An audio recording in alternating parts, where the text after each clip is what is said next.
சாப்பிடும் போதும் செல்லு, தூங்கி எழுந்திரிச்சோடனே செல்லு, தூங்கும் போதும் செல்லு, விளையாடும் போதும் செல்லு, இப்படி செல்லு செல்லு செல்லுன்னு இந்த குழந்தைங்க செல்லை பார்த்து பார்த்து மைண்டு மானாவரியாக பைத்தியம் முடிச்ச மாதிரி ஆகிடும்.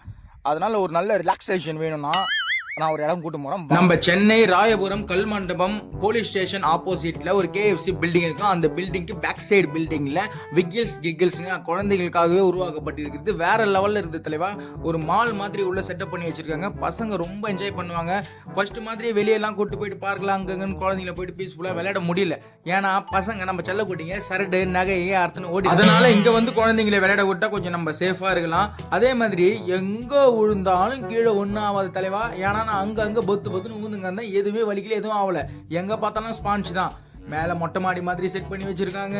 கீழே ஒரு குகை மாதிரி போகுது. எல்லா இடத்துலயும் ஸ்பான்ச். பசங்க ரொம்ப கேர்ஃபுல்லா சேஃபா பார்த்துப்பாங்க. அங்க 2 பேர் இருக்காங்க. ரொம்ப ஜாக்கிரதையா பார்த்துப்பாங்க. கீழே விழுந்தாலும் அவங்களுக்கு ஒன்றும் ஆகாது தலைவா. அங்க ஏதோ இருக்கு தலைவா. அது எவ்வளோ இருக்குது, எவ்வளோ தான் இருக்குது. நான் என்னத்தான் சொல்றது. கார் கேமு, பைக் கேமு, தண்ணி அடிக்கிறது, அது இதுன்னு உள்ள எகிரி குதிக்குது, எகிரி மேலே போகுமா, அது இந்த மாதிரி இடம் மட்டும் மரகாணத்துல இருந்ததுன்னா பெட்ஷீட் பாய்ச்சலாம் எடுத்துன்னு என் பையனை கூட்டு கிளம்பி வந்து தலைவா. காலையில இருந்து சாயங்காலம் வரையும் அங்கே வந்து நைட் மட்டும் தான் வருவேன். சத்தியமா சொல்றேன். அந்த ஓனர் குட்டீஸ்ங்க வேற மாதிரி ரெடி பண்ணிருக்காரு. அதுக்கப்புறம் அங்கே சாக்லேட்லாம் இருக்கு. நல்லா வீட்டில் செஞ்சு இம்பார்ட்டன்டா கொடுக்குறாங்க. அந்த குழந்தைங்க எதுவும் ஆகாது. 80 ரூபீஸ் 100 ரூபீஸ் ஒரு 5 ரூபா 10 சாக்லேட் மாதிரி. இந்த பேஜை ஃபாலோ பண்ணிக்கோங்க. குழந்தைய கூட்டு வந்து என்ஜாய் பண்ணிக்கோங்க. பாய்டா.